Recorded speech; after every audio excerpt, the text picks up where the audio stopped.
biggest national security threat for India is China, या कि आप समझते हैं कि कोई और भी है, क्योंकि मनमोहन सिंह कहा करते थे इंटरनल, क्योंकि हमने लार्जली कोई इंडियन लीडरशिप से इस पैमाने पे, खासकर प्राइम मिनिस्टर लेवल पे, कोई इस तरह नेशनल सिक्योरिटी थ्रेट की कोई डेफिनेशन उस तरह सुनी नहीं है, कि जी पाकिस्तान की बात नहीं हुई, एक इंटरनल हुआ करती थी जी, कि लेट्स से रेड कॉरिडोर है, कश्मीर है।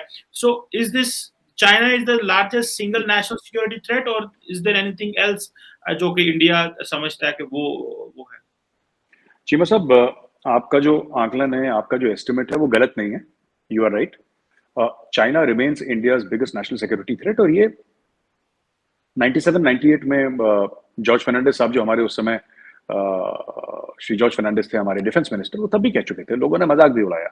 उसके बाद कारगिल हो गया, तो लोगों को मजाक उड़ाने का और वजह मिल गई कि साहब पाकिस्तान के साथ जंग हो रही है, ये बंदा कह रहा है पाकिस्तान थ्रेट ही नहीं है, और यहाँ पे पाकिस्तान अटैक कर रहा है, कारगिल पे आ गया Pakistan. But fact of the matter is, George Fernandez साहब, history has proved him correct. Our single biggest national security threat is external security threat is China. Now, internal security threats बड़ी है, internal security threats. और हमारी जो सबसे बड़ी internal security threat है, जो मैं समझता हूँ चीमा साहब, वो 2-3 है। रेड कॉरिडोर देखिए, वो श्रिंक हो गई। वो एक जमाने में बड़ी लहीम शहीम हुआ करती थी, बड़ी हुआ करती थी।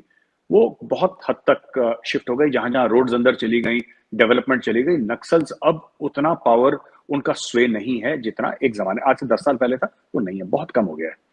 एक तो ये चीज है। दूसरी चीज है कि मुझे लगता है कि जिसको हम कहते हैं कि नॉन ट्रेडिशनल सिक्योरिटी थ्रेट्स, उस पर हमें फोकस करना पड़ेगा। और कुछ कुछ एरियाज में चीमा साहब, जो in places like Hyderabad, in places like Kerala, there is a lot of extremism that is happening, which is a security threat for us. Extremism बहुत है। केरला से कई लड़के गए हैं इस्लामिक स्टेट के लिए लड़ने के लिए, ठीक है। दे वर कन्विंस्ड, कुछ वापस आए, कुछ वहीं पे रह गए, कोई बाद में आए, कोई रेडिकलाइज होकर आए, ये सब चीजें। एक मैं केरला में भी था, मैंने इसके ऊपर बात भी सुनी है कि एक था कि एक जमाने में जब इंडिया इतना वेल ऑफ नहीं था, तो केरला में तो बहुत एक वो है ना कि लोग जाते हैं गल्फ में, और they because highly educated people and very intelligent people, तो वहां पे जो मुस्लिम्स गए थे केरला, देन दे एक्सेप्टेड, मैं पहले की बात कर रहा हूं, आज की नहीं कर रहा, they accepted the Arabic, the Wahhabi और the Salafi version of Islam. और वहां पे दिमाग में ये बात आई कि देखिए इतनी खुशहाली है। एक कॉन्सेप्ट बात, मैं आपको कंसेप्चुअल लेवल की बात बता रहा हूं, मैं सच्चाई की बात नहीं कर रहा चीमा साहब, मैं कॉन्सेप्चुअल लेवल की बात कर रहा हूं।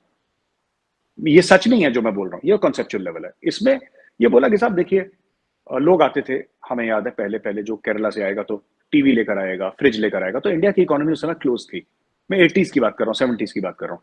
तो वहां से फ्रिज लेकर आ जाएगा, वॉशिंग मशीन लेकर आ जाएगा, कुछ ऐसी चीजें लेकर आएगा जो इंडिया में आमतौर पर एक जमाने में नहीं मिलती थी, राइट। एक जमाने में नहीं मिलती थी, 80s-70s में बहुत मुश्किल से मिलती थी, बड़ी महंगी हुआ करती थी। बात ये थी कि ये एक अंडरस्टैंडिंग गई, ये एक तासुर गया जो इंडिया के कई मुस्लिम्स गल्फ में थे कि if this is the true version of Islam and if you follow this version of Islam, Allah will bless you with bounties. आपको ये जो आपका मटेरियल जो वेलबींग है, आपका जो तेल मिला है आपको, या आपके घर में अच्छी अच्छी चीजें हैं, आपके पास 2-2 गाड़ियां हैं, घर में एयर कंडीशन है, आप एक लग्जरी की लाइफ जी रहे हैं, that is because you are a good Muslim and this is the real thing. ये कई लोग ये चीज सीख कर आए वहां से ना। अब तो प्रिंस मोहम्मद बिन सलमान खुद कह रहे हैं कि there should be a milder version of Islam, और जो अंडरस्टैंडिंग, तो उन्होंने बोला कि मैं हदीस को नहीं मानता, मैं सिर्फ कुरान शरीफ को मानता हूं, और ये सब चीजें उन्होंने करी हैं। तो धीरे धीरे धीरे वहां पे भी चेंज हो रहा है। लेकिन हाँ, food security for our people for a very long time, because we are going to become the most populous nation next year or after that, right? So food security will be one very very big challenge. Energy security हमारे लिए बहुत होगी। we are spending too much of money Cheema साहब on fuel। हमें और जिस तरीके से गवर्नमेंट हमारी इलेक्ट्रिकल व्हीकल्स रोल आउट कर रही है, दैट इज प्रेजवर्दी। बहुत मेहनत हो रही है इसके ऊपर, और जबरदस्त स्पीड से वो रोल आउट हो रही है हमारी इलेक्ट्रिकल व्हीकल्स, और जिस तरह हम शिफ्ट कर रहे हैं धीरे धीरे उसके ऊपर। आज की तारीख में मैं कहीं पढ़ रहा था कि दिल्ली में 25% ऑफ द व्हीकल्स और 20% of the vehicles are EVs. हाँ, दिल्ली में अब वो धीरे धीरे वो basically smaller public transport, e rickshaw, scooters इसमें था, but now it is coming on to big cars. तो अभी आपको, आप घर से निकलेंगे तो आपको 3-4 गाड़ियां दिख जाएंगी जो कि प्योर इलेक्ट्रिकल हैं, उस पे भी काम चल रहा है। तो energy security is another thing. Then radicalisation of society, ये हमारे ऊपर बहुत, नक्सलवाद में इतना बड़ा इसको चीमा साहब थ्रेट अब नहीं समझता, जो 5 साल पहले भी मैं आपको बोलता थ्रेट अभी भी है नक्सलिज्म। मैं ये नहीं कह रहा कि चला गया है, लेकिन it is not that big a threat. I think food security, energy security, चाबियां यहाँ पे हैं।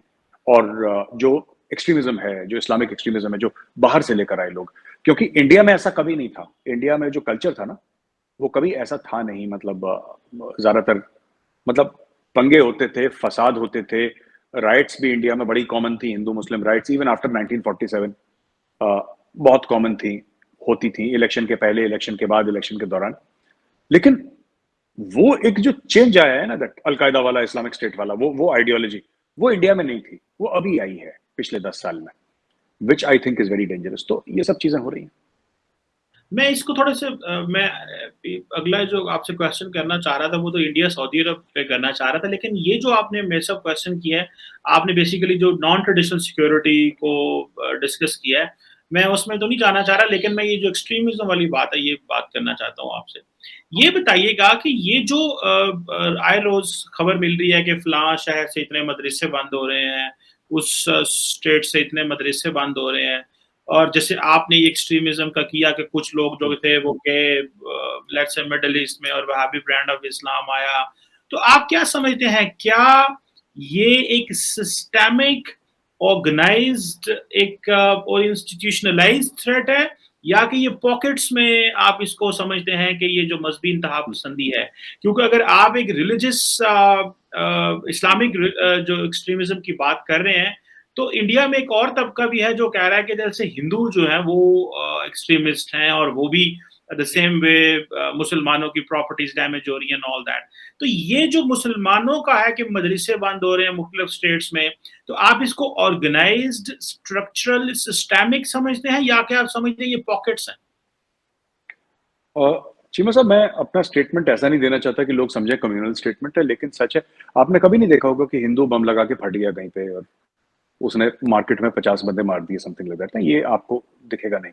लेकिन अ, अपनी बात सॉरी काटने लगूं, लेकिन ये तो हुआ है कि हिंदू ने मुसलमान को मारा या मुसलमान ने हिंदू को इंडिविजुअली मारा, बॉम्ब लगा के ना मारा हो, लेकिन वैसे तो मरे हैं ना, ये तो नहीं नहीं, बिल्कुल, ये आज से थोड़ा ना हो रहा है चीमा साहब। हाँ, ये आजादी के पहले से हो रहा है। मैं आपको यही तो बता चुका हूं कि इंडियन हिंदू मुस्लिम राइट्स ये 100 यस, साल से हो रही हैं। जब अंग्रेज थे तब भी हो रहे थे, ये दोनों एक दूसरे को तब काट रहे थे, ये आज नहीं काटना शुरू करा इन लोगों ने, right?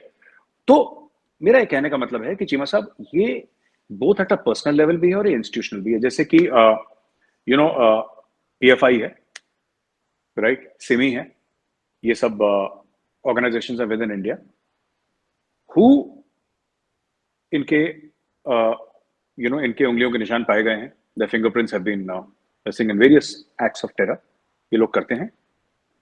Largely the Muslim society in India is peaceful, largely. लेकिन हैं ऐसे लोग जो कि, देखिए, दो चीजें होती हैं। एक तो ये होता है कि हम आपने लिंचिंग हो गई किसी की, मुसलमान की हो गई, हिंदू की हो गई, ठीक है, आपने घर में आग लगा दी, लोगों को मार दिया, ये हिंदुओं में भी हुआ है, मुसलमानों में भी हुआ, दोनों तरफ हुआ, ठीक है। These are not acts of terror. Mostly it is political violence. It is communal violence.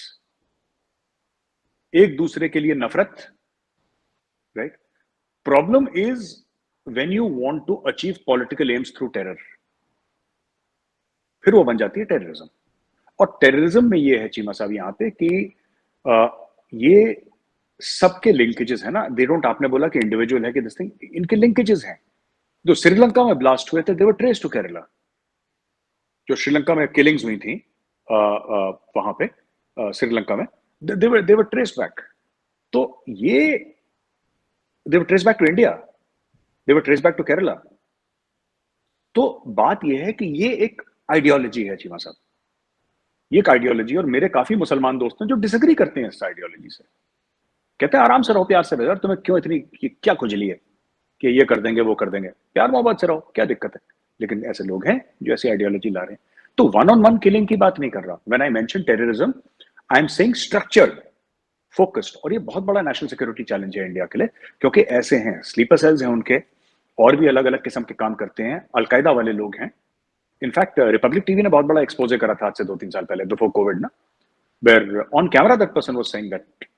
तो ये लोग क्या करते हैं कि फ्रीडम ऑफ स्पीच और डेमोक्रेसी, कॉन्स्टिट्यूशन ऑफ इंडिया, इन 3 चीजों का इस्तेमाल करके ये जामा पहन के इंडियन सोसाइटी पे अटैक करते हैं, राइट? आप कुछ भी बोलें, it is freedom of speech, तो आपको कोई कुछ कह नहीं सकता, because it is protected under the constitution.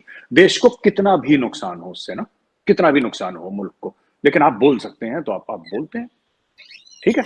अब दूसरी चीज है कि आपने बोला कि नहीं साहब, इंडिया इज अ डेमोक्रेसी, सबको हक है अपनी बात बोलने का, सब बराबर है, ये तो ठीक है, लेकिन कहीं ना कहीं we have to find a balance without endangering our democracy, क्योंकि हमारा सबसे बड़ा हथियार, सबसे बड़ी ताकत है हमारी डेमोक्रेसी।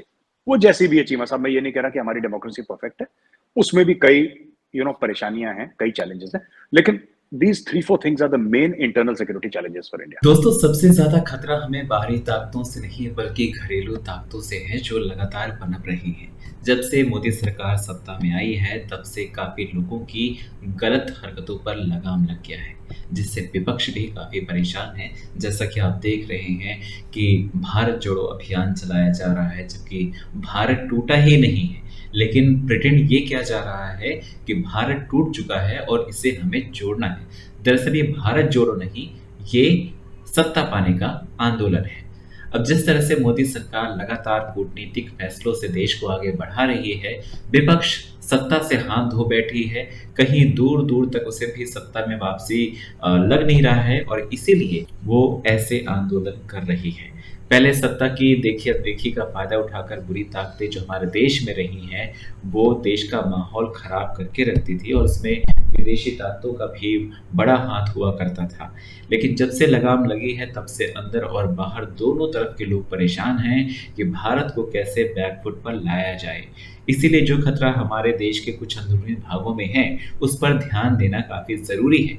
चीन पाकिस्तान से तो हमारी सेना निपट लेगी, उसके लिए हम हथियार खरीद सकते हैं, बना सकते हैं, जवाब दे सकते हैं, लेकिन जो साजिशें अंदर होती हैं, उससे कैसे निपटना है, उससे निपटने के लिए हर देशवासी को नजर रखनी होगी, ताकि देश को खोखला नाक बनाया जा सके। वीडियो को लाइक करें, शेयर करें, और चैनल पर अगर नए हैं तो चैनल को सब्सक्राइब जरूर करें।